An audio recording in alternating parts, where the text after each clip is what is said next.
ने उस चंद्रगुप्त मौर्य की शक्तियों को पहचाना, उसे योग शिक्षा दी, दीक्षा दी और उसने उसे मगध का सम्राट बनाकर इस दुनिया में खड़ा कर दिया।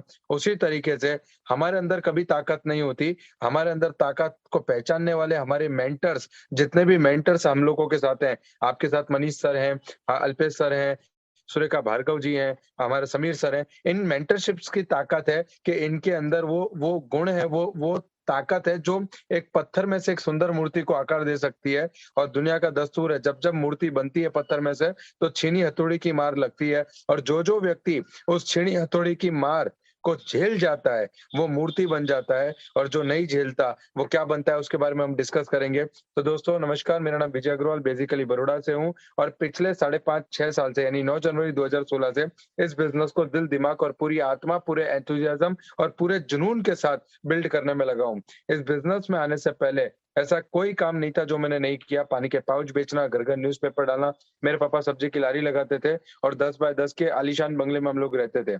कुछ लोग जब मैं बोलता हूँ कि 10 बाय 10 का आलीशान बंगला था, तो लोग हँसते हैं कि विजय भाई 10 बाय 10 का आलीशान बंगला कैसे हो सकता है? मैं ये कहना चाहूँगा कि 10 ब जब एक गरीब आदमी से पूछा जाए कि उसकी सबसे बड़ी मिल्कत क्या है? तो वो हमेशा ये कहता है कि जिस झोपड़ी में या जिस जगह पे वो रह रहा है, वो जिसने उसकी इज़्ज़त बचा के रखी है, वो उसकी सबसे बड़ी मिल्कत है। तो मेरे लिए 9 जनवरी 2016 तक जो मेरी सबसे बड़ी मिल्कत थी, वो था मेरा 10 बाय 10 का घर। और यकीन मानिए दोस्तों, हमारी पोज़ीशन ऐसी थी कि सुबह खाएँगे तो शाम को क्या खाएँगे और शाम को खाएँगे तो सुबह क्या खाएँगे। घर में 6 लोग हैं, 2 भाई भी, 2 बहनें घर में क्योंकि मैं सबसे बड़ा हूँ, माँ-बाप, राइट है? भाई-बहनों में और हमेशा से कभी हम लोगों ने ना बहुत बड़ा सपने देखे, ना एक कोई बहुत बड़ी चीज़ों के बारे में सोचा, ना हमें बचपन से ये सिखाया गया कि तुम्हें बहुत बड़ा अचीव करना है, लाइफ में सपने देखो, उन्हें पूरा और होता नहीं है। जितने भी लोग मिडल क्लास या पुअर मिडल क्लास फैमिली से आते हैं, उन सारे लोगों को पता है कि पुअर मिडल क्लास फैमिली के अंदर सपने देखने जैसा बड़ा अभिशाप इस दुनिया में और कोई है नहीं। अगर कोई पुअर एक गरीब लड़का अपने माँ-बाप को भी ये कहता है ना कि पापा अपने एक बहुत बड़ा काम करेंगे, तो मम्मी-पापा ये बोलते थे, "चल छोटी-छोटी इतनी छोटी उम्र में इतनी बड़ी-बड़ी बातें मत करे, ये इतना फेंकने की बातें मत करे।" कोई विश्वास करने को तैयार नहीं था और उस समय मोदी केयर मेरे पास आया। दोस्तों, मैं मोदी केयर कभी नहीं करता, मैं मोदी केयर को समझता भी नहीं, राइट? पर कहते हैं कि मरता क्या ना करता। मेरे पापा का एक्सीडेंट हुआ था और जब मेरे पापा का एक्सीडेंट हुआ, तो आपको मुझे बताते हुए मतलब मैं आज भी भावुक हो जाता हूँ उस पल को याद करते हुए कि इलाज कराने के 40 से 50 हज़ार रुपए इकट्ठे नहीं कर पाए। और आपके वहाँ होते हैं या नहीं होते मुझे नहीं पता। भरवाड़ जो श्रॉफ होते हैं, जो पैसा देते हैं ब्याज पे 10% 15%, राइट? 20% ब्याज पे पैसा मिलता है, राइट? और उनसे मैं पैसा लेकर आया था और उस पैसे का ब्याज, ब्याज का ब्याज, ब्याज का ब्याज, ब्याज का ब्याज और इस लेवल पे हम फँस चुके थे कि मरता क्या ना करता। सुबह 4 बजे उठता था, न्यूज़पेपर डालने जाता था, वहाँ से घर पे 7 साढ़े 7 बजे आता था, निरमा कंपनी में जॉब जाता था, वहाँ से क्या 6 से 5-6 बजे आता था, मेडिकल स्टोर पे जॉब जाता था। सुबह 4 बजे से लेकर रात को 11-12 बजे तक काम करने के बाद में मुझे 4800 से 5000 रुपया मिलता था और जब मुझे वो 4800 से 5000 रुपया मिलता था, आप यकीन मानिएगा मेरे घरवालों के लिए वो 50,000 5 लाख के बराबर था, राइट है? हमारे गुजराती में कहावत है, "जेनी आंगળી में वागे, इन्हें दुखाऊ થાય।" जिसकी उँगली में चोट लगती है ना, दर्द सिर्फ़ उसको होता है। दर्द सिर्फ़ उसको होता है। वो पोज़ीशन ऐसी थी कि अगर कोई कहता ना कि भई ₹5 देता हूँ, टेबल साफ़ कर दे, तो मैं प्रेम से टेबल साफ़ कर देता। ₹40 रोज़ में मैंने पानी-पूरी की लारी पे नौकरी की है। ₹40 सिर्फ़ ₹40 जहाँ पे मेरा काम था, वहाँ पे पानी-पूरी जो लोग खा के जाते हैं गोलगप्पे, उसकी डिश को धोना, बराबर है? और आप ये समझ लीजिए इस कदर परेशान थे हम लोग और जिन लोगों से प ब्याज पे पैसा लेकर आए थे, आप यकीन मानिएगा 50,000 से 1 लाख रुपए का ब्याज पे ब्याज, चक्रवृद्धि ब्याज लगते-लगते 7-8 लाख रुपया हो गया और एक समय ऐसा आया कि जब मतलब ये आप ये समझ लीजिए कि सिर्फ़ सुसाइड ही नहीं किया मैंने। सिर्फ सुसाइड ही नहीं किया, बाकी उसी पोज़ीशन, उसी कगार पे हम पहुँच चुके थे। एक दिन मैं निरमा कंपनी से घर को जा रहा था, मेरा एक दोस्त मिला और उसने मुझसे पूछा कि विजय क्या करता है? अगर आपसे कोई पूछे कि क्या करता है, राइट? तो मैंने उसे समझाया कि भैया मैं सुबह ये करता हूँ, ये करता हूँ, ये करता हूँ। तो बोले विजय पैसा कमाना चाहता है? अब मुझे एक बात बताइए आप सारे लोग, अगर आपको भूख लग रही हो, कट-कटा के भूख लग रही हो और कोई आपसे पूछे खाना खाएगा क्या? तो आप क्या जवाब दोगे? खाऊँगा या नहीं खाऊँगा? खाऊँगा। तो मैंने कहा, "हाँ यार, पैसा अगर मिलता हो तो चल मुझे बता, मैं तो करने को तैयार हूँ।" वो मुझे बाइक पे बिठाया उसने और मुझे एक सेमिनार पर लेकर गया। और जब मैं उस सेमिनार में गया, उस मोदी केयर के सेमिनार में गया, तब मैंने देखा कि हॉल खचाखच भरा हुआ था और हमें खड़े रहने की भी जगह नहीं मिली। हम पीछे की तरफ जैसे-तैसे खड़े थे और स्टेज पे बड़े-बड़े लीडर आ रहे थे। क्राउन डायमंड, आरबीडी, जीबीडी और सब लाखों की बात कर रहे थे। आप लाखों कमाएँगे, आप करोड़ों कमाएँगे और इस बिज़नेस में से मर्सिडीज़ आ जाएगी, हेलीकॉप्टर आ जाएगा, इसने भी कमाया, उसने भी कमाया। और आप यकीन मानिएगा मेरे दोस्त, मैं पीछे खड़ा-खड़ा हँस रहा था। और मैं हँस रहा था और मैं सोच रहा था कि कब ये सेमिनार खत्म और कब मैं घर जाऊँ। क्यों? क्योंकि पापा ने क्या सिखाया कि बेटा जिस गाँव जाना नहीं उसका रास्ता पूछने का नहीं। और इस इंडस्ट्री के बारे में जो लोगों की अब धारणा है, राइट? जो उनके माइंड में इसकी एक छवि सेट हो चुकी थी, उसी छवि का एक मैं आदमी था। और मैं एक बात बताता हूँ सर आपको, गरीब आदमी की सबसे बड़ी विडंबना ये होती है कि उसके पास पैसा और समय नहीं होता, बाकी उसके पास सब कुछ होता है। उसके पास पैसा और समय नहीं होता, मतलब उससे ये पूछो कि देश कैसे चलाना है, तो वो बता सकता है, पर घर के अंदर सोफ़ा बदलना है या नहीं बदलना है, वो नहीं बताएगा। और मुझे बचपन से एक चीज़ याद है कि होशियार आदमी की होशियारी नहीं बोलती, उसका अकाउंट का बैलेंस बोलता है। यदि आपकी होशियारी, अगर आपका दिमाग, आपकी बुद्धि, आपके बैंक बैलेंस को भरने में काम नहीं लग रही ना, तो जल्दी से जल्दी आप तो कोटा में रहते हैं, वहाँ चंबल नज़दीक पड़ता है, मैं गुजरात में हूँ, वहाँ नर्मदा है, राइट है? तो उस बुद्धि को जल्दी से उसमें बहा दीजिए। और जैसे ही मेरे दोस्त के साथ मैं बाहर निकला, मेरे दोस्त ने मुझसे हँसते हुए एक सवाल पूछा, "विजय कैसा लगा?" मैं एक्साइटेड होके मैंने बोला कि जबरदस्त। बोले, "करेंगे?" मैंने कहा, "नहीं।" बोले, "विजय कैसा लगा?" मैंने कहा, "जबरदस्त।" बोले, "करेंगे?" मैंने कहा, "नहीं।" बोले, "क्यों?" मैंने कहा, "देख यार, यहाँ तो लाखों कमाने की बात है। तेरे पास 2-4 हज़ार रुपए कमाने की बात हो तो कर। 3,000 रुपए कमाना है अपने को तो 5-6 हज़ार रुपए कमा लेता हूँ। 3,000 रुपए और मिल जाएगा तो 8-9 हज़ार में अच्छा घर चल जाएगा, तो टेंशन नहीं। बराबर है?" और आप यकीन मानिए मेरे दोस्त ने मुझसे हँसते हुए कहा था कि, "विजय तू लाखों कमा सकता है इस बिज़नेस में से।" अब मुझे बताइए, मेरे माँ-बाप ने मुझसे कभी नहीं कहा कि तू 10,000 कमा सकता है। पड़ोसियों ने नहीं कहा कि तू ज़िंदगी में आगे बढ़ सकता है। किसी रिश्तेदार ने नहीं कहा आज तक कि कभी तू आगे बढ़ सकता है। और अचानक से एक अनजान आदमी आके ये कहेगा कि तू आगे बढ़ सकता है, तू लाखों कमा सकता है, तो क्या आपको उसकी बात पे भरोसा आएगा? बिल्कुल वही पोजीशन मेरी थी और मैंने कहा कि नहीं भैया मेरे को नहीं करना ये सब, तू तो 2-3 हज़ार कमाने वाली कोई चीज़ हो तो बता। उसने बोला तू लाखों कमा लेगा, मैंने कहा नहीं तू 2-3 हज़ार कमाने वाली चीज़ हो तो बता। बोला नहीं तू लाखों कमा लेगा, मैंने कहा तुझे भरोसा है मुझे लाख आएगा? तो बोले हाँ विजय मुझे पूरा भरोसा है तुझे लाख आएगा। मैंने कहा तुझे पूरा भरोसा है मुझे लाख आएगा? बोला हाँ विजय आएगा। तो मैंने कहा जिस दिन मुझे लाख आए, उस दिन 3,000 रुपए तू मुझे दे देना और बाकी का 97,000 तू रख लेना। उसने बोला क्या मज़ाक कर रहा है? मैंने कहा देख यार, अपने को 3,000 की ज़रूरत है और 3 से ज़्यादा अपने को चाहिए नहीं। मेरी हालत उस भिखारी की तरह थी, एक भिखारी को 1 करोड़ रुपए की लॉटरी लगी। सारे भिखारी इकट्ठे हो गए और उस भिखारी से कहा कि यार अब तो तेरे पास बहुत क्या बोलते हैं, बहुत सारा पैसा आ गया, अब तू इसका क्या करेगा? तो बोले मैं इससे एक भव्य मंदिर बनवाऊँगा। तो सारे भिखारियों ने बोला कि यार हम तो तुझे भिखारी समझते थे, तू तो धर्मात्मा निकला। बोले कोई धर्मात्मा नहीं हूँ, मैं इससे बहुत भव्य मंदिर बनवाऊँगा और उस मंदिर के आगे मैं अकेला भीख माँगूँगा, किसी को नहीं आने दूँगा। राइट? तो पैसा आने के बाद में या अपॉर्च्युनिटी मिलने के बाद में आप मेंटली अमीर हो जाओगे इसकी कोई गारंटी नहीं है। तो मेरी हालत बिल्कुल वैसी थी। अपॉर्च्युनिटी मेरे सामने थी, करना मुझे था, पर क्योंकि मुझे मुझे एक असम्पशन था मेरे दिमाग में कि ये सब अपना काम नहीं है, इसमें बहुत सारे कॉन्टेक्स्ट चाहिए, बहुत पढ़े-लिखे लोग चाहिए, ये चाहिए, वो चाहिए और अपने पास तो ऐसा कुछ है नहीं। और आप यकीन मानिएगा दोस्त, इस मेंटालिटी को लेकर जब मैं घर पे गया, मेरे मेरे पापा ने मुझसे पूछा कि बेटा कहाँ गया था? तो मैंने कहा पापा अपने दुःख के दिन चले गए। तो मेरे पापा ने ये बोला मुझसे उस दिन कि सुबह तक तो ठीक था, अब क्या हुआ? मतलब सुबह तक तो मेंटल एटीट्यूड ठीक था, अब क्या हुआ? बराबर आज तक तो कभी तूने ऐसी बात नहीं की। मैंने कहा पापा एक जबरदस्त सेमिनार में जाके आया हूँ और आप मत पूछो गजब का है सब कुछ और वहाँ पे बहुत बड़े-बड़े लोगों ने पैसा कमाया, वो लाखों कमा रहे हैं, करोड़ों कमा रहे हैं, अपने भी कमा लेंगे। और मेरे पापा ने मुझे मोटिवेट करते हुए जो शब्द कहे मैं आपके सामने रखना चाहूँगा और आई होप आप उन शब्दों को सुन के आप भी मोटिवेट हो जाएँगे। वो शब्द थे कि बेटा हमें ऐसा कुछ भी करना नहीं है। तेरा तू मेरा बाप नहीं है, मैं तेरा बाप हूँ। तुझसे ज्यादा दुनिया मैंने देखी है, और देख तेरे चाचा के लड़के ने भी किया था, तेरे मामा के लड़के ने भी किया था, तेरे फूफा जी के उसने भी किया था, तेरे फलाने ने भी किया था, ढेकाणे ने भी किया था, और ऐसे हजारों एग्जाम्पल मेरे पापा ने मेरे सामने रख दिए जो इस बात का प्रमाण कर सकते थे कि इस इंडस्ट्री में से कोई भी व्यक्ति पैसा कमा सकता नहीं है। और दूसरा सेंटेंस मेरे पापा ने बोला कि बेटा, इस बिजनेस को करेंगे ना हम, तो हमारी इज्जत चली जाएगी। और मैंने मेरे पापा से हंसते हुए कहा कि पापा, इज्जत है कहाँ जो चली जाएगी?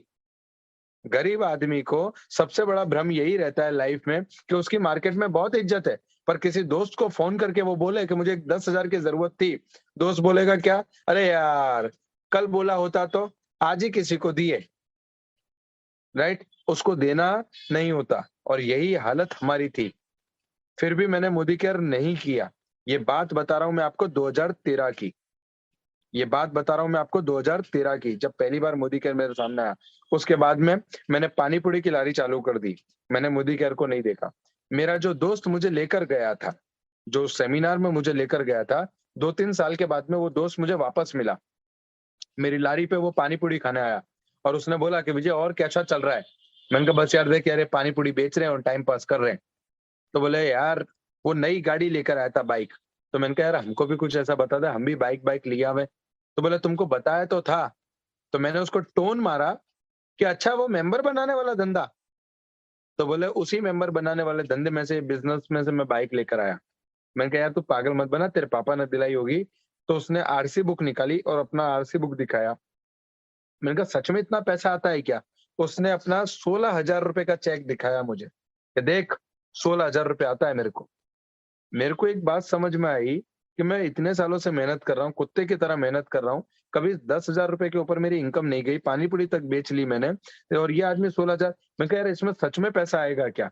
राइट है। और उस समय तक जो मेरा कर्जा था, बराबर है, कर्जा का करीब 11-12 लाख रुपए तक पहुंच गया।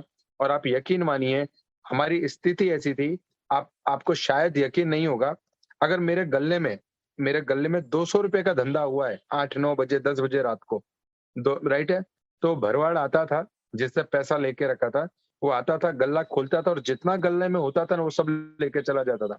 मेरे पास दूसरे दिन धनिया मिर्ची और ये खरीदने तक के पैसे नहीं रहते थे, और मैं रोज किसी ना किसी से 50, 100, 200 रुपए मांगता था, और शाम को धंधा करने जाता था। ये पोजीशन थी हमारी। और मैंने कहा यार, कंटाल चुका हूं मैं इस जिंदगी से। तो उसने फिर से मेरे को बोला कि चल, मैं तेरे को मदद करूंगा, मैं तुझे सपोर्ट करूंगा।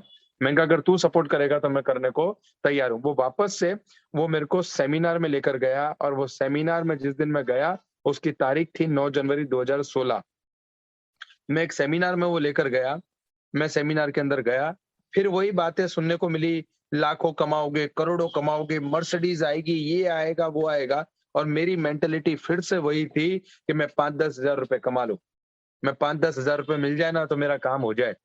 और वहां पे उस दिन एक औरत आई, एक लेडी आई, और वो लेडी आई, स्टेज पे चढ़ी, उसके हाथों में माइक दिया गया, जैसे जिंदा सांप पकड़ा दिया हुआ उसके हाथों में, और वो कांपते हाथों से, लड़खती लड़खती जबान से वो लेडी इतना ही बोली कि मैं इस बिजनेस से 3,000 रुपए कमाई। जैसे दोस्तों, जैसे भिखारी भिखारी को रिलेट करता है, चौकीदार चौकीदार को रिलेट करता है, डॉक्टर डॉक्टर को रिलेट करता है, मैंने उस सब्जी वाली को देखकर ये सोचा कि विजय, अगर ये सब्जी वाली पैसा कमा सकती है, तो सौगंध भवानी की अपने कमा लेंगे। राइट है। और आप यकीन मानिए, मैं उसको देख के इतना मोटिवेट हुआ, मैंने बोला कि अब तो जिंदगी में अपने इसमें से मोदी केयर में झंडा, मुझे नहीं पता किसने क्या किया, कौन कमाया, कौन नहीं कमाया, पर अगर एक आदमी ने इसमें से 1 रुपया भी कमाया होगा ना, तो मैं इसमें से कमा लूंगा। मैं घर गया, मेरे पापा ने बोला आज लारी क्यों नहीं लगाई? मैंने कहा पापा, आ, ऐसा सेमिनार में गया था। तो बोला तेरे को ना बुलाना, ऐसा कोई बिजनेस नहीं करना हमें, पागल हो गया है क्या तू? और यकीन मानिए, मैंने मेरे पापा को काफी समझाने का प्रयत्न किया कि पापा एक बार देख तो लो, एक बार समझ तो लो। तो उन्होंने मेरे को क्या बोला, ऐसे ही धूप में बाल सफेद नहीं किए, मैं तेरा बाप हूं, तू मेरा बाप नहीं है। और यकीन मानिए, मैं समझाता रहा, वो समझने नहीं। और आखिर में हर माँ बाप के पास इमोशनल हथियार होता है, हर फैमिली में इमोशनल हथियार। और मेरे पापा ने ऐसे 2 उंगली की मुझे सामने, और मेरे को बोलते हैं कि अगर मोदी केयर करना है तो बाप नहीं, अगर बाप कर चाहिए तो मोदी केयर नहीं। और आप यकीन मानिए उस दिन मुझे पहली बार एक चीज़ समझ में आई, आज मैं आप लोगों के साथ शेयर करूँगा। मेरा पैटर्न डायलॉग है कि रणभूमि में जीतने से पहले आपको मन भूमि में जीतना पड़ता है। रणभूमि में जीतने से पहले आपको मन भूमि में जीतना पड़ता है। अगर आप मन भूमि में हार गए, तो कोई आपको रणभूमि में जिता नहीं सकता, और अगर आप मन भूमि में जीत गए, तो कोई माई का लाल आपको रणभूमि में हरा नहीं सकता। और उस दिन विजय अग्रवाल की जंग उसके पापा से नहीं थी, विजय अग्रवाल की जंग उससे खुद से थी, क्योंकि निर्णय विजय अग्रवाल को करना था कि आगे की जिंदगी भी दरिद्रता के साथ गुजारनी है या अपने पीढ़ी में।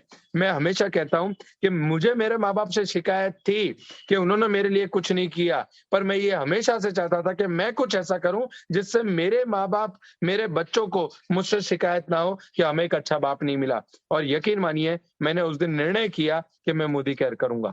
मेरे पापा ने बोला आज से तू मेरा बेटा नहीं, तू बात मत करना मेरे से। सुबह में मैं उठा, मेरी मम्मी के पास गया और मैंने मम्मी को जाके एक ही बात बोली कि मम्मी, रात को पापा से झगड़ा हो गया, पापा समझने को तैयार नहीं है, ये इंडस्ट्री बहुत बड़ी है, मैंने अपनी आंखों से देखा है लोगों को सफल होते हुए, आप मुझ पे विश्वास रखिए और मुझे 5 साल दे दीजिए। मुझे 5 साल दे दीजिए, अगर मैं 5 सालों में सफल नहीं हुआ, तो मैं पूरी ज़िंदगी वो करूँगा जो आप मुझसे कहेंगे, पर मुझे 5 साल दे दीजिए, राइट है? मुझे आज भी समझ में नहीं आता, कुछ लोग 2 महीने में, कुछ लोग 4 महीने में, कुछ लोग 6 महीने में, ये कौन-सी बुद्धि, ये कौन से पैरामीटर लगाते हैं, जिनसे उनको पता चलता है कि मोदी केयर नहीं चलेगा। भैया 5 साल लगेंगे, 5 साल। और ये 5 साल मुझे समझ में आ गया कि 5 साल लगेंगे। और मैं आपको वादा बताता हूँ, लोग 50 साल की उम्र में उतना पैसा नहीं कमाते जितना आपको ये इंडस्ट्री 5 साल में देने की औकात रखती है। मेरी मम्मी ने बोला कि तेरे पापा हैं, गलत थोड़ी बोलेंगे। मैंने कहा नहीं मम्मी, मैंने देखा है इस इंडस्ट्री में लोग आगे बढ़े, निर्णय मैंने लिया है, मुझे विश्वास तो करो। और आप 5 साल ये सोच लो कि आपका बेटा दुबई, अमेरिका गया है पैसा कमाने के लिए, वो 5 साल इंडिया में है नहीं। 5 साल मुझे फ़ोन करके मत पूछना कि बेटा तूने खाना खाया, तू घर आने वाला है, आएगा, नहीं आया, तू सोएगा, सोया नहीं, कुछ मत पूछना। 5 साल यूँ समझ लो आपका बच्चा विदेश में गया है पैसा कमाने के लिए, पर 5 साल के बाद में सुबह का नाश्ता भी साथ में करेंगे, दोपहर का खाना भी साथ में होगा, शाम का घूमना भी साथ में होगा। और आप यकीन मानिएगा दोस्त, आप मुझे नहीं पता आप सफलता के लिए क्या कीमत चुकाओगे, क्या नहीं चुकाओगे। मैंने मेरे पापा से 1 साल तक बात नहीं की। मेरे पापा ने मुझसे 1 साल तक बात नहीं की। मैं सुबह 8-9 बजे घर से निकलता था काम करने के लिए, रात को 11, 12, 1 बजे घर पे आता था, तब पापा सो जाते थे और सुबह में पापा बाहर निकल जाते थे। 1 साल तक मैंने मेरे पापा से नज़रें नहीं मिलाई। और लोग बोलते हैं कि सफलता मिल गई सर, नसीब की बात है। नसीब नहीं है भैया, नसीब होता ना तो इस दुनिया के जितने ज्योतिषी हैं ना, वो सारे अमीर होते। जितने पंडित हैं ना, वो सारे अमीर होते। नसीब नहीं, कर्म ही नसीब का साथ देता है।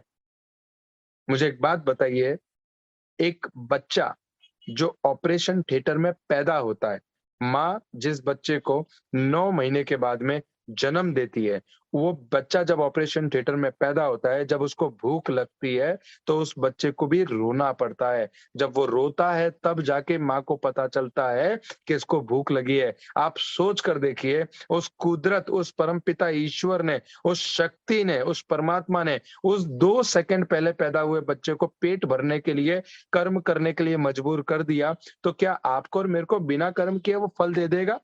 और ये बात मुझे 9 जनवरी 2016 को समझ में आई। मैंने निर्णय किया मोदी केयर करने का और दोस्तों मैंने मोदी केयर करना शुरू किया। शुरुआत थी, मेरी लैंग्वेज तू तड़ाक वाली लैंग्वेज थी। संजय नगर झोपड़पट्टी करके एक एरिया जहाँ मैं रहता था, बराबर है?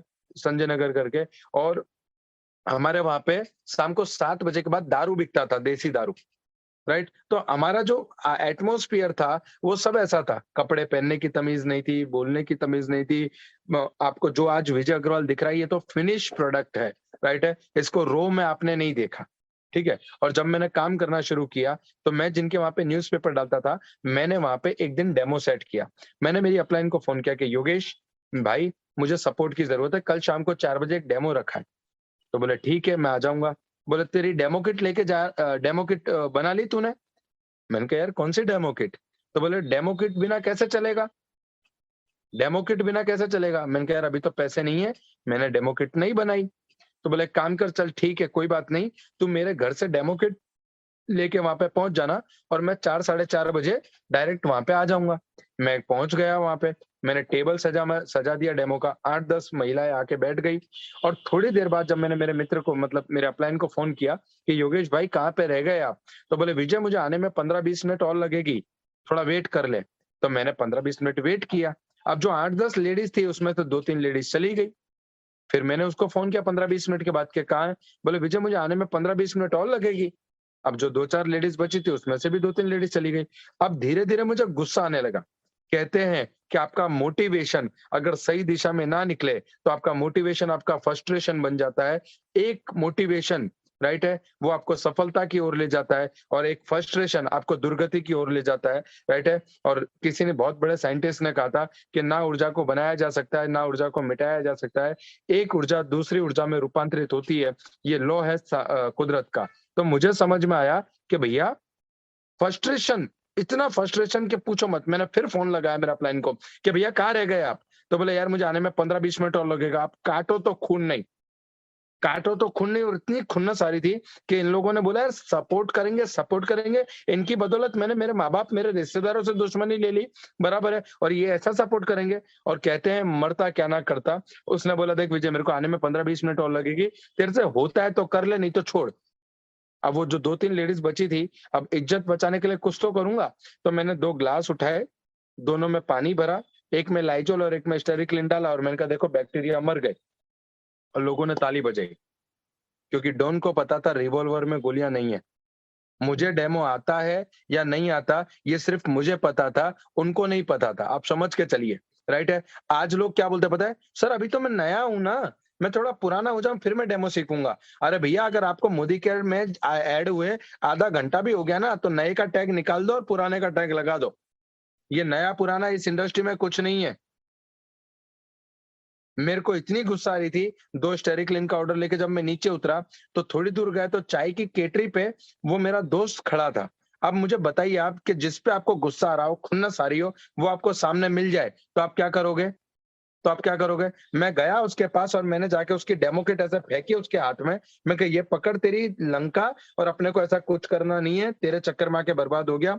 राइट है? एक तो साला तेरी चक्कर में मैं पापा से दुश्मनी ले ली, रिश्तेदार बुलाने को तैयार नहीं है, राइट? और मेरे दोस्त ने मुझसे एक सवाल पूछा, "चाय पिएगा?" मैं हूँ बनिया। तो मुझे समझ में आया कि यार फ्री अब इसके साथ काम तो करना नहीं है, चाय पीने में क्या दिक्कत है? मैंने चाय ले ली उसके हाथ में और दोस्तों उसने जो दूसरा सवाल पूछा, उस दूसरे सवाल ने मेरी पूरी ज़िंदगी को बदल के रख दिया। और वो दूसरा सवाल ये था कि विजय अगर आज मैं तेरा डेमो करने आता, तो क्या तू डेमो करता? और मैंने बोला, "नहीं करता, बट ऑब्वियस सी बात है, तू आता तो तू करता।" तो बोला, "मैं इसीलिए नहीं आया कि आज डेमो तू करे, आज डेमो तू करे।" और उस दिन मुझे समझ में आया कि यार पेपर डालने जाता हूँ, वहाँ तो कोई अपलाइन नहीं आती। पानी पूरी बेचता था, वहाँ तो कोई अपलाइन नहीं थी। निरमा में जॉब करता था, वहाँ तो कोई अपलाइन नहीं थी। तो ये धंधा मेरा है। मारवाड़ी में क्या कहते हैं? मारो धंधो। धंधा किसका? मारो। धंधा किसका? मेरा। पैसा किसको कमाना है? मेरे को। आगे किसको बढ़ना है? मेरे को। काम कौन करेगा? मैं। बात खत्म। और आप यकीन मानिए वो दिन का दिन है, आज का दिन है। आज 6 साल पूरे हो चुके हैं मुझे मोदी केयर इंडस्ट्री में। आज तक मैंने मेरी अपलाइन से ना एक डेमो करवाया, ना एक प्लान करवाया। मैं अपलाइन के पास गया, उससे सीखा, सीखने के बाद मैंने फील्ड में खुद काम किया और उसका परिणाम है कि एक पानी के पाउच बेचने वाला लड़का, घर-घर न्यूज़पेपर डालने वाला लड़का, बंटी से विजय अग्रवाल बन के आपके सामने खड़ा है। अगर मेरी अपलाइन मेरा डेमो करने आती, तो क्या आज मनीष सर मुझे बुलाते? नहीं, मेरी अपलाइन को ही बुलाते। वो जो ग्रूम होना, वो जो एक पॉलिश होना, वो जो एक कटिंग होना, वो जो पेन था, वो पेन ने मुझे विजय अग्रवाल बना दिया। 3 महीने 3 महीने लगातार काम किया। 3 महीने लगातार काम करने के बाद में मेरा पहला चेक आया मोदी केयर से ₹167 का, ₹167 का। मैं खुशी के मारे पागल हो गया, मैं इतना पागल हो गया खुशी के मारे कि मैंने घर पे फ़ोन किया और मैंने फ़ोन करके मम्मी को बोला कि मम्मी आज तो खीर बनाओ। मम्मी ने बोला क्या हुआ? मैंने कहा चेक आया। मम्मी ने बोला क्या बात कर रहा है? मैंने कहा हाँ। मैं घर पहुंचा, घर खीर बनी, हम खीर खाने के लिए बैठे। मम्मी ने पूछा कितने का चेक आया? मैंने कहा मम्मी 167 रुपए का। मम्मी ने बोला पागल हो गया है क्या तू? बुद्धि बुद्धि खराब हो गई तेरी? मैंने कहा क्या हुआ? ये मोदी केयर फोदी केयर वालों ने कुछ करवा दिया क्या तेरे पे? मैंने कहा क्या हुआ? 200 रुपया खीर बनाने में हमने खर्चा कर दिया और तू 167 रुपए का चेक लेके आ रहा है? 200 रुपया खर्चा हो गया है खीर बनाने में और तू 167 का चेक लेकर आ रहा है। मैंने मम्मी से कहा कि मम्मी, लोग कहते हैं इस बिजनेस में पैसा नहीं आता, 167 आया मतलब पैसा आता है, हाँ या ना? अच्छा मुझे बताइए, अगर मान लो किसी के घर में खुशखबरी आने वाली हो और डॉक्टर ये कहता है कि शी इज प्रेग्नेंट, तो हम क्या करते हैं? घर पे आके क्या बोलते हैं? नहीं नहीं नहीं नहीं भैया, हम लोग जो है 9 महीने बाद जब बच्चा पैदा होगा तभी उसकी खुशी मनाएंगे।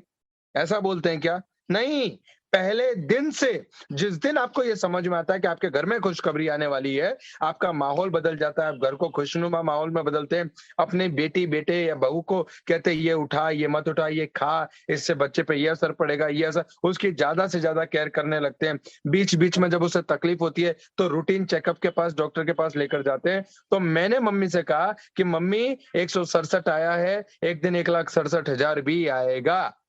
मैं उतना मोटिवेट 3 लाख रुपए के या 2 लाख रुपए के या लाख रुपए के चेक पे नहीं था, जितना मोटिवेट मैं 167 के चेक पे था। क्योंकि जब मैंने मोदी केयर बिज़नेस स्टार्ट किया, मेरे सोसाइटी वालों ने मेरे साथ ऐसा व्यवहार करना शुरू किया, जैसे मैंने अल-कायदा संगठन जॉइन कर लिया, राइट? लोग मुझसे कहते थे, "तेरे घर में खाने के वांदे हैं, तेरे घर में खाने की तकलीफ है, तू हमको सिखाएगा लाख कैसे कमाते हैं?"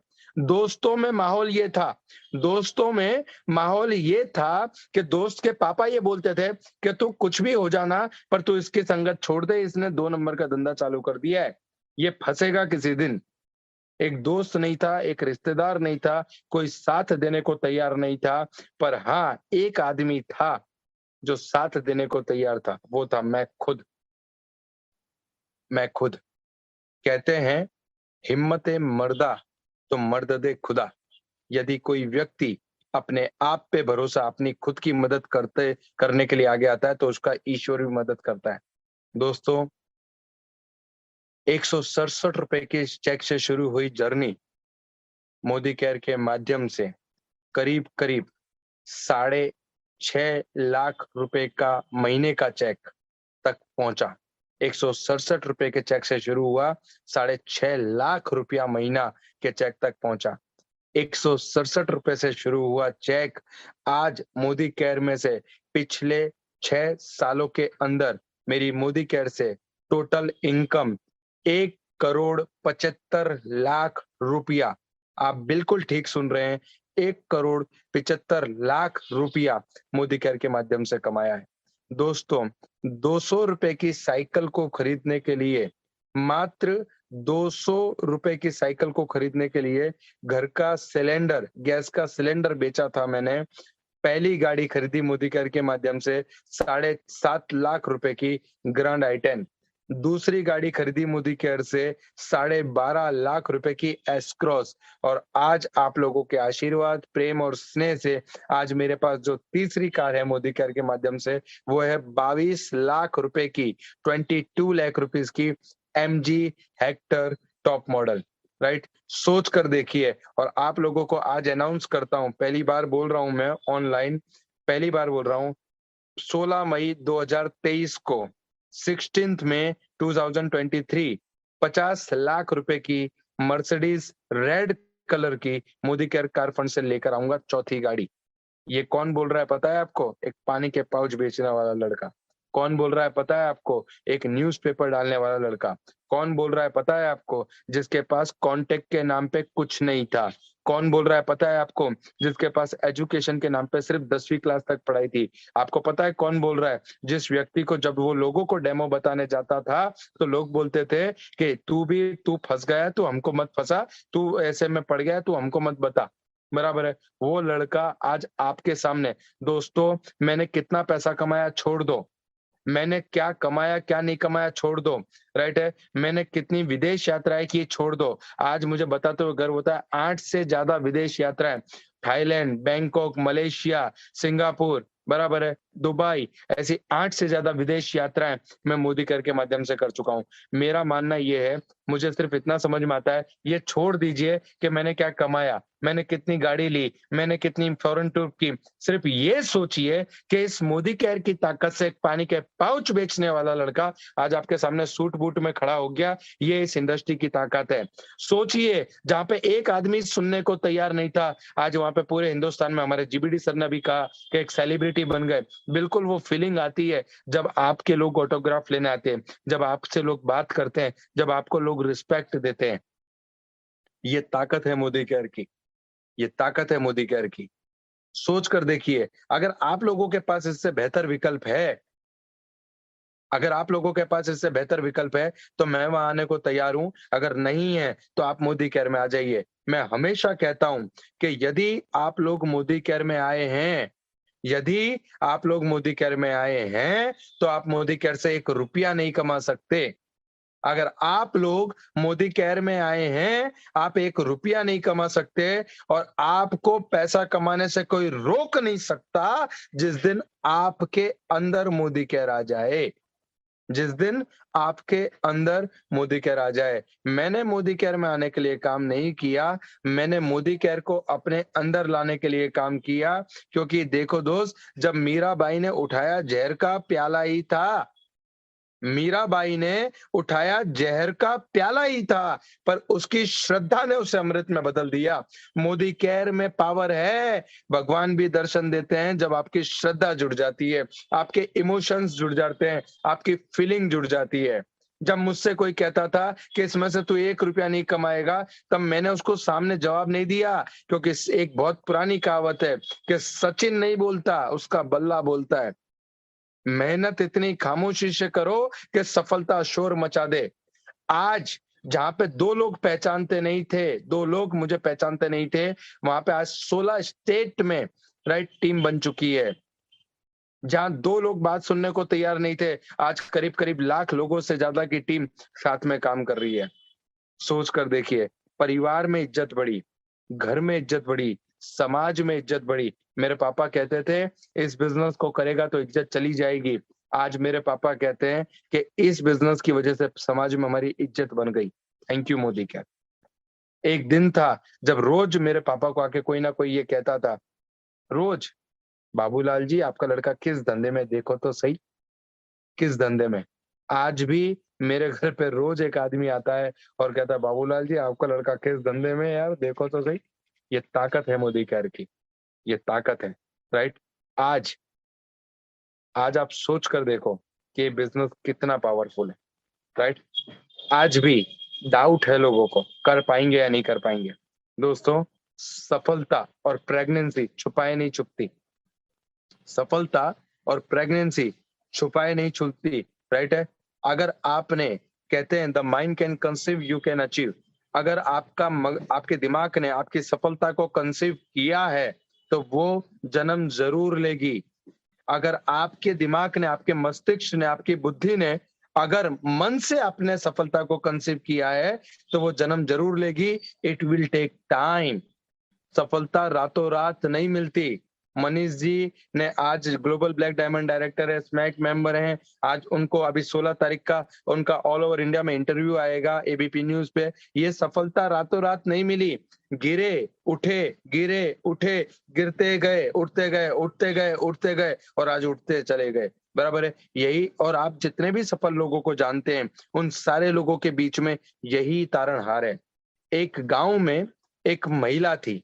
एक महिला अपने आर्मी में था उनका हस्बैंड, उस महिला अपने आर्मी में जाते हुए पति को गाँव से बाहर बस स्टैंड तक छोड़ने के लिए जा रही थी।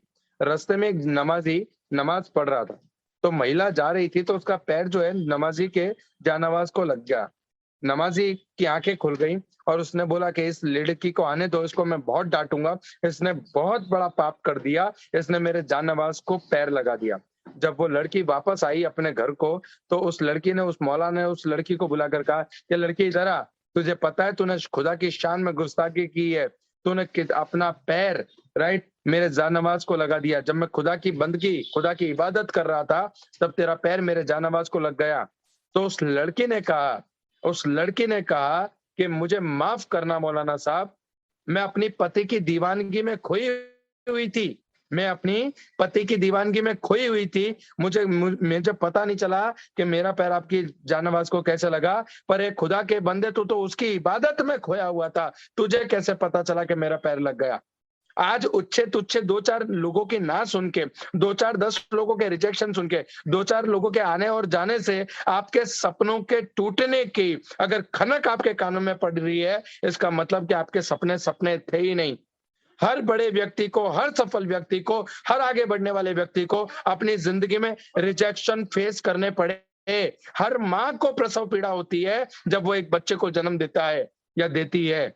जब एक बच्चे का जन्म होता है तो माँ को प्रसव पीड़ा होती है। इस संसार में ऐसी कोई माँ नहीं है जिसने प्रसव पीड़ा के बिना अपने बच्चे को जन्म दिया हो। तो मेरे दोस्त, जब आप संघर्ष कर रहे हैं तो संघर्ष की कोख से सफलता का जन्म होता है। और जब आप संघर्ष कर रहे हैं, आत्मा फीलिंग, जब लोग कहते हैं नहीं आएगा, आपको लगेगा आएगा। जब लोगों को बोलते थे कि आपके पास, आपको इस गाड़ी बाड़ी कुछ नहीं मिलेगी, इसमें से जो है वो भी चला जाएगा, राइट? जब आपके अंदर से एक आवाज आती है कि नहीं होगा, कर पाऊंगा, तब जाके आप सफलता तो सर, आप सारे जीबीडी हैं, आप सारे 1 करोड़ आजादी क्लब मेंबर हैं, आप सारे स्मैक मेंबर हैं। सिर्फ कंपनी का अनाउंस करना बाकी है।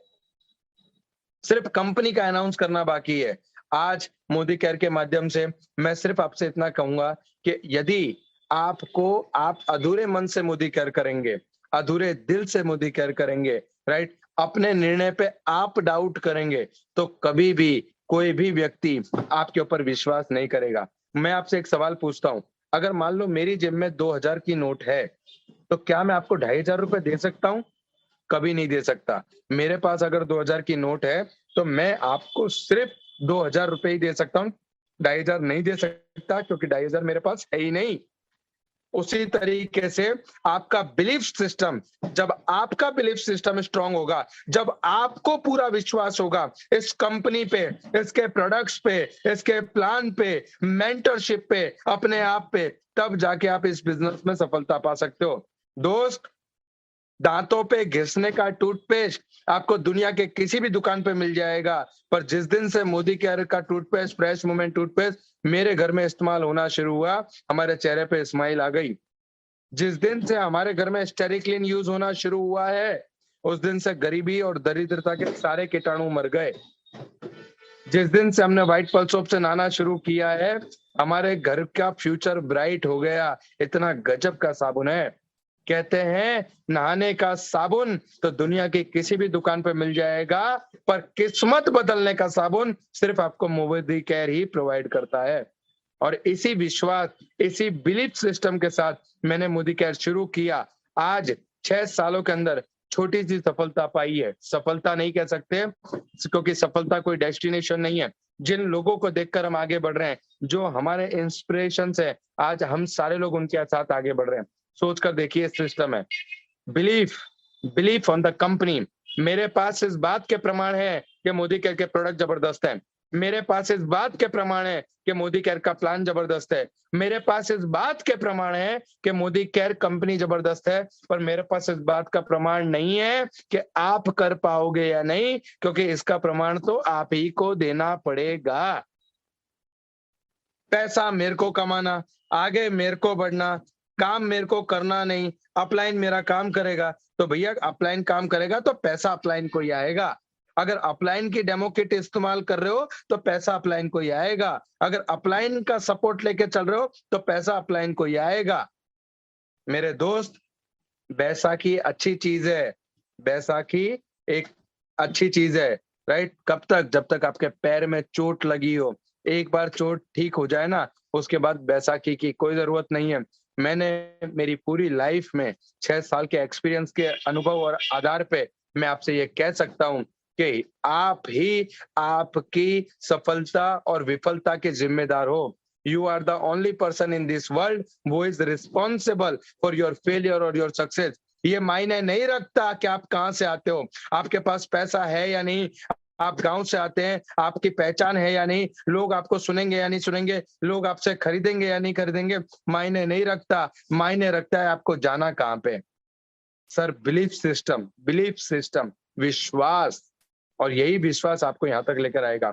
एक गाँव था, उस गाँव में एक अम्मा जी थी, 70-80 साल की अम्मा जी थी। क्या करती? तो अम्मा जी पूजा पाठ करती थी मंदिर के अंदर। हुआ ये कि अचानक उस गाँव में एक दिन एक संत आ गए। उस संत महात्मा को देख के अम्मा जी ने, 70-80 साल की अम्मा जी थी, बूढ़ी अम्मा जी थी, उन्होंने उस संत महात्मा को अपना गुरु बना लिया और उनसे गुरु दीक्षा ले ली। जो महात्मा थे, उन्होंने थोड़े दिन बाद कहा कि मैं मेरा जाने का समय आ गया, अब मैं जाऊँगा। तो अम्मा जी ने कहा कि मैंने आपको गुरु बनाया, मैं तो आपके साथ आऊँगी। सारे लोगों ने उसको समझाया, अम्मा जी नहीं मानी। गुरुजी ने समझाया, अम्मा जी नहीं मानी। गाँव वालों ने, बच्चों ने, सबने समझाया, अम्मा जी नहीं मानी। पंचायत जुड़ी, फैसला हुआ कि अम्मा जी जो है उस गुरुजी के साथ जाएगी। जब अम्मा जी गुरुजी के साथ जाने लगी, राइट, तो अम्मा जी के मन में विचार आया कि कहीं हमें भिक्षा नहीं मिली, दीक्षा नहीं मिली, तो मैं अपने गुरुजी का लालन पालन कर सकूं, भरण पोषण कर सकूं। तो उन्होंने कुछ गहने, कुछ पैसे की पोटली बनाई और साथ में लेकर चल दी। गुरुजी को पता चला कि इसके अंदर पैसा है, मैं कैसे इस बूढ़ी अम्मा से पीछा छुड़ाऊं, कैसे इस पैसे को ले लूं और चल दूं। जंगल में जाते हुए कुआं आया, अम्मा जी से गुरुजी ने कहा कि जाइए और इसमें से पानी भर लाइए। अम्मा जी पानी भरने गई, पीछे से धक्का मार दिया और अम्मा जी, क्योंकि कुएं में पानी कम था तो अम्मा जी बच गई। अब जैसे ही अम्मा जी बच गई, अम्मा जी सोच रही है कि लगता है यहाँ पे कोई जंगल में लुटेरे आ गए, डाकू आ गए, जिन्होंने गुरुजी को मार दिया, मेरा पैसा लूट लिया और मुझे यहाँ पे धक्का मार दिया। राइट, गुरुजी सोच रहा है कि अच्छा हुआ पीछा छुड़ा इस बूढ़ी अम्मा से। राइट, और ये सारी की सारी घटना वो परमपिता परमेश्वर देख रहा था। वो एक बकरी वाले का रूप बनाकर नीचे आया, उसने गुरुजी को पकड़ के झाड़ से बांध दिया, अम्मा जी को बाहर निकाला। अम्मा जी जैसे ही बाहर आई, अम्मा जी ने कहा, मेरे गुरुजी कहाँ है, मेरे गुरुजी कहाँ है? बकरी वाले ने कहा कि ये तेरा कोई गुरु गुरु नहीं है, मैंने देखा है इसने तुझे धक्का मारा। अरे बोले तू झूठा है, ये मेरा गुरु है, मैंने इसको गुरु बनाया है। राइट, अम्मा जी को गुरु, बकरी वाले ने कहा कि मैंने देखा है इसने तुझे धक्का मारा, तेरा पैसा लेके जा रहा था। बोला नहीं, मैंने इसे अपना गुरु बनाया है, यही मुझे मोक्ष का मार्ग दिखाएगा, मुझे उस ईश्वर तक पहुंचने का मार्ग दिखाएगा। तो वो बकरी वाला अपने रूप में आता है कि देख, मैं ईश्वर, मैं परमात्मा, और मैं कहता हूं कि इसने तुझे धक्का मारा। राइट, ये तेरा गुरु नहीं है। अम्मा जी ने कहा कि तू ईश्वर है, तू परमात्मा है, फिर भी ये मेरा गुरु है। मैंने 70 साल तेरी पूजा की, तूने कभी मुझे दर्शन नहीं दिए, आज इस गुरु की वजह से तू मुझे दर्शन देने तो आया। Right, that is called belief system, that is called विश्वास। 100 रुपए का चेक देख के डगमगाने वाले बहुत मिलेंगे, लाख के चेक से डगमगाया नहीं जाता। पहाड़ से गिरकर या पहाड़ से टकराकर कोई मरता नहीं है, छोटे से पत्थर से टकराकर आदमी गिर जाता है। छोटे छोटे चीजों से, छोटी छोटी सफलताओं से ही बड़ी सफलता मिलती है, और यही मैंने मेरी जिंदगी में सीखा। और इसी मूल मंत्र को पिछले 6 साल से लगातार अपनी लाइफ में अप्लाई करते हुए, अपलाइन द्वारा कहे गए हर शब्द को 100% फॉलो करते हुए, अपलाइन ने कहा लिस्ट बनाओ, मैंने बनाई। अपलाइन ने कहा डेमो किट बनाओ, मैंने बनाया। अपलाइन ने कहा जूम मीटिंग में आओ, मैं आया। अपलाइन ने कहा नोट बनाओ, मैंने बनाया। अपलाइन ने कहा फील्ड वर्क करो, मैंने किया। राइट, अपलाइन ने जैसा जैसा कहा मैंने वैसा वैसा किया, जैसा जैसा कहा वैसा वैसा किया, और उसका परिणाम है कि एक पाउच बेचने वाला लड़का आज आपके सामने रॉयल ब्लैक डायमंड डायरेक्टर बन के खड़ा है। तो यही ताकत है मोदी केयर की। और अभी तो झांकी है, पिक्चर अभी बाकी है। अभी जो मोदी केयर करने जा रहा है, ना वो किसी ने सोचा होगा और ना कोई उसे सोच सकता है। मैं हमेशा कहता हूं कि सोचना है तो इतना बड़ा सोचो कि सोच को भी सोच आ जाए कि क्या सोच लिया। और यही चीज है, यही मूल मंत्र है मेरी सफलता का। पिछले 6 सालों में जो कुछ भी मैंने कमाया, ये प्यार है। और एक बात समझना सर, मोदी केयर वो परिवार है, वो वट वृक्ष है, जिस वट वृक्ष की छाया में हम सब एक हैं। आज मनीष सर अगर कोई बीवी डालते हैं तो उसका पैसा मुझे मिलता है, क्योंकि मोदी केयर के अंदर मेरे बीवी के टर्नओवर का पैसा मुझे नहीं मिलता, टोटल कंपनी के टर्नओवर का पैसा मिलता है। तो टोटल टर्नओवर में तो आप सारे लोगों का टर्नओवर भी आता है, मेरा भी टर्नओवर भी आता है। तो हम सारे लोग मिलके आगे बढ़ें, ग्रो करें। बस इसी आशा के साथ में मैं यहाँ पे अपने आप को विराम देता हूँ। और thank you so much Manish sir मुझे इनवाइट करने के लिए। थैंक यू सो मच, इतने सारे लोगों ने मुझे सुना। और मैं आखिरी में एक शब्द बोलूंगा जो मेरी जिंदगी का मूल सिद्धांत है, और मैं हमेशा कहता हूं कि जिंदगी तो अपने दम पर जी जाती है गालिब, जिंदगी तो अपने दम पर जी जाती है गालिब, दूसरों के कंधों पर तो सिर्फ जनाजे उठते हैं। दोस्तों, सफलता हमें चाहिए, मेहनत और प्रयास हमें करना होगा, पूरे विश्वास, पूरे मन, पूरे आत्मा से अगर कोई व्यक्ति 3 से 5 साल इसमें टिक गया, तो उसकी 7 पीढ़ी को पैसे के लिए किसी के सामने हाथ नहीं फैलाना पड़ेगा। बस इसी के साथ थैंक यू सो मच आप सारे लोगों का दिल से धन्यवाद मनीष सर, दिल से धन्यवाद ऑन ऑल ऑफ यू।